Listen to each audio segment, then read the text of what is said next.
Hello everyone, welcome back to my YouTube channel. दोस्तों, आज की इस क्लास में हम बात करेंगे क्लास 10 समाज के विज्ञान के महत्वपूर्ण प्रश्नों के बारे में। जैसा कि आप लोग देख रहे हैं कि जो कि आपका चैप्टर 1 एवं वन्य जीव संसाधन, और ये जो चैप्टर 1 एवं वन्य जीव संसाधन, इस चैप्टर के सारे महत्वपूर्ण प्रश्नों के बारे में बात करेंगे और पूरे चैप्टर के महत्वपूर्ण प्रश्नोत्तर होंगे। और चलिए और आगे बात करते हैं कि ये जो आपका जो चैप्टर है, एक बार पढ़ने के बाद आपको दोबारा पढ़ने की आवश्यकता नहीं है। कोई ज़रूरत नहीं दोबारा पढ़ने के चैप्टर, क्योंकि हम आज की इस क्लास में सारे के सारे महत्वपूर्ण प्रश्नों को डिस्कस कर देंगे। चलिए पहला हम प्रश्न देखते हैं कि कौन कौन से हमारा पहला प्रश्न है और उसके बारे में डिस्कस भी करते हैं। चलिए, और अभी तक चैनल पर नए हैं तो चैनल को सब्सक्राइब भी कर लें। चलिए फर्स्ट प्रश्न हम लाते हैं और स्क्रीन पर पहला प्रश्न है मेरा। देखिए, जो कि फर्स्ट प्रश्न मेरा देखिए क्या है, और जितने भी महत्वपूर्ण प्रश्न होंगे उन प्रश्नों पर मैंने हाईलाइट भी कर दिया है, और जिन जिन प्रश्नों पर हाईलाइट किया हुआ है वो प्रश्न सारे के सारे महत्वपूर्ण हैं। चलिए फर्स्ट प्रश्न है, जैव विविधता। जैव विविधता क्या है? मानव जीवन में इसकी महत्ता का वर्णन करो। चलिए इस रूप से हमसे प्रश्न पूछा जाएगा कि जैव विविधता क्या है और मानव जीवन में इसकी महत्ता का वर्णन करो। चलिए ये एक प्रश्न है, और इस तरीके से हमसे नहीं, या फिर इस तरीके से भी पूछ सकता है। चलिए कि जैव विविधता क्या है, यह मानव के लिए क्यों महत्वपूर्ण है। चलिए ये देखिए, ये प्रश्न चाहे पूछा जाए या फिर हमसे ये प्रश्न पूछा जाए, और इन दोनों का जो आंसर जो होगा वो सेम ही रहेगा। चलिए, और अब हम इसका आंसर भी लिखना स्टार्ट करते हैं। चलिए पहले इस प्रश्न को लिख लीजिएगा और हम आगे बढ़ते हैं। और चलिए हमारा पहला देखिए, अब देखिए यहाँ पर हेडिंग डालेंगे जैव विविधता। चलिए अब देखिए इसका आंसर किस तरीके से लिखेंगे, जैव विविधता का आंसर किस तरीके से लिखेंगे, और हम पहले आपको समझाते हैं फिर आप लोग लिखना इसका आंसर। चलिए कि जैव विविधता जीव मंडलों में पाए जाने वाले जीवों की विभिन्न जातियों में पाई जाने विविधता है। चलिए आप लोगों को इतना समझ में आ गया है। चलिए इतना जैव विविधता को जो आप लोगों को समझ में आया है। और चलिए पहले हम इसके महत्व का पहले हमसे पूछा गया है, पहले देख लेते हैं कि मानव जीवन के लिए क्यों महत्वपूर्ण है। चलिए अब हम बात करते हैं कि जो जैव विविधता है ये मानव जीवन के लिए क्यों महत्वपूर्ण है, और उसके बारे में हम डिस्कस करते हैं। चलिए सबसे पहले हम लाते हैं कि ये मानव जीवन के लिए क्यों महत्वपूर्ण है। चलिए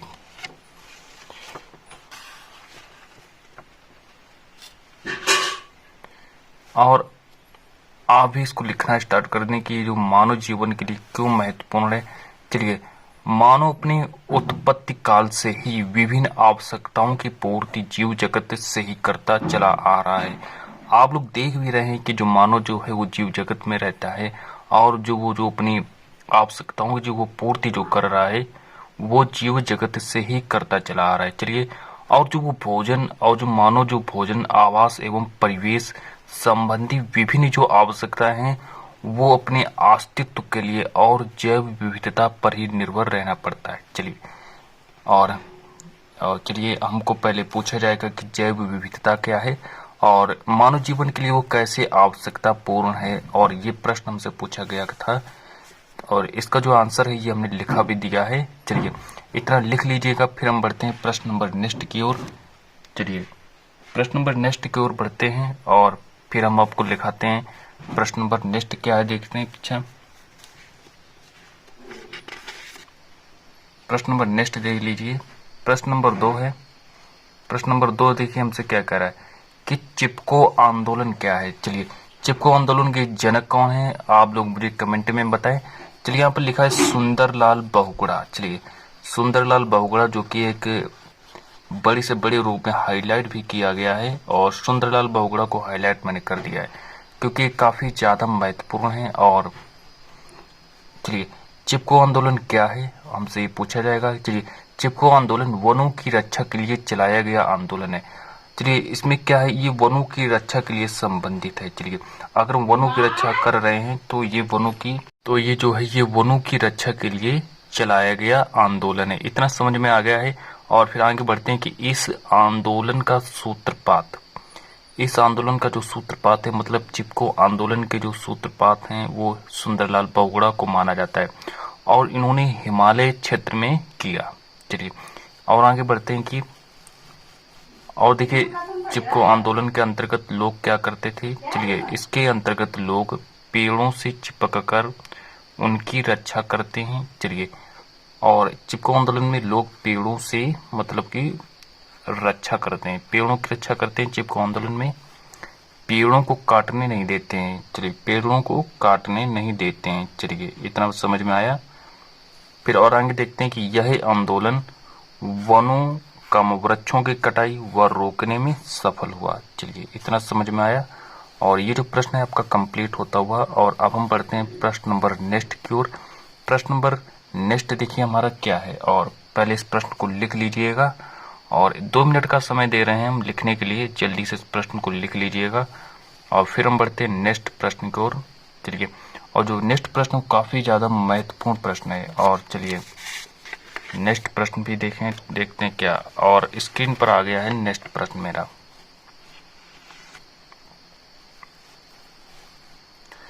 चलिए मृदा अपरदन से क्या अभिप्राय है, मृदा अपरदन के लिए उत्तरदायी कारणों का वर्णन करो।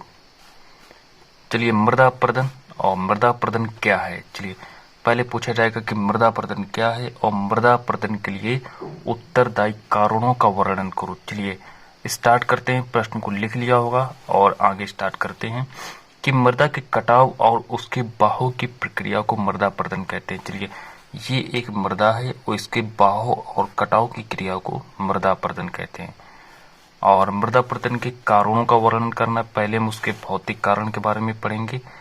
और चलिए पहले हम भौतिक कारण के बारे में पढ़ते हैं कि मृदा अपरदन के भौतिक कारण कौन कौन से हैं। चलिए मृदा अपरदन के लिए जो भौतिक कारण है वो निम्न इस प्रकार हैं। पहले हम बढ़ेंगे नंबर 1। चलिए ढाल वाली भूमि पर जो मृदा अपरदन जो होता है समतल भूमि के अपेक्षा ज्यादा होता है। चलिए और ढाल जो भूमि होती है, ढाल वाली भूमि पर जो अपरदन जो होता है वो समतल वाली भूमि की अपेक्षा ज्यादा होता है। चलिए ज्यादा होता है।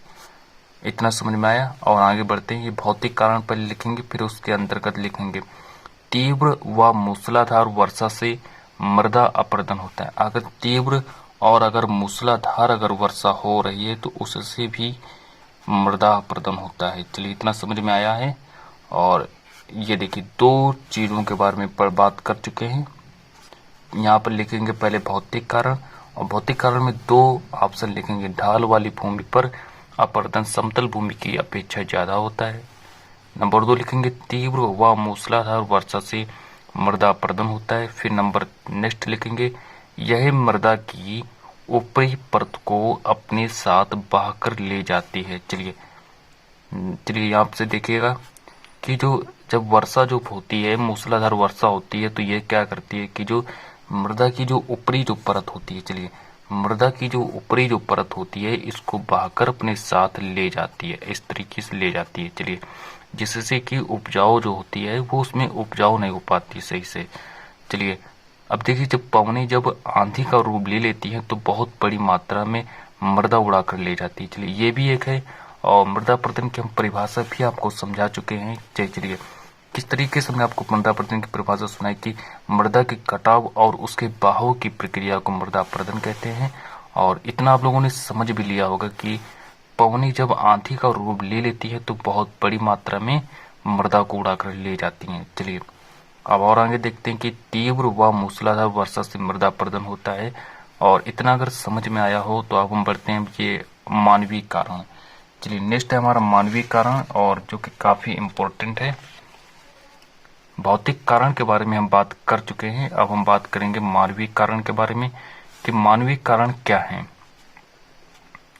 चलिए कुछ मानवीय कारकों को भी मृदा अपरदन के लिए उत्तरदायी माना जाता है। अब कौन कौन से वो मानवीय कारक हैं जिसके लिए मृदा अपरदन को उत्तरदायी माना जाता है, चलिए डिस्कस करते हैं। और नंबर 8 पर लिखेंगे, लिखना स्टार्ट करेंगे कि पशुओं द्वारा अत्यधिक चराई से, जब पशु जो होते हैं वो अत्यधिक चराई से भूमि पर वनस्पति का आवरण समाप्त हो जाता है। मतलब जब वो वनस्पति को चर लेते हैं तो वहां पर वनस्पति का जो आवरण जो होता है वो समाप्त हो जाता है।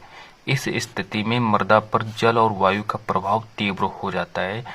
चलिए, मृदा और वायु का जो प्रभाव जो होता है वो तीव्र हो जाता है। और आगे बढ़ते हैं कि जल और वायु का प्रभाव तीव्र हो जाता है। चलिए, जब आप देखते हैं कि जहाँ पर भी घास जो बड़ी बड़ी होती है उसमें जो होता है पानी रुक रुक कर जाता है।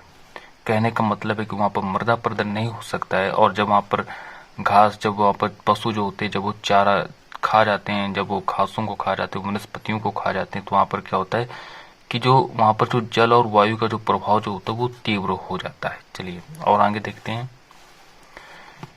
कि वृक्षों की जड़ें मृदा की रक्षा करती हैं। चलिए, जो वृक्षों की जो जड़ें होती हैं वो क्या करती हैं, मृदा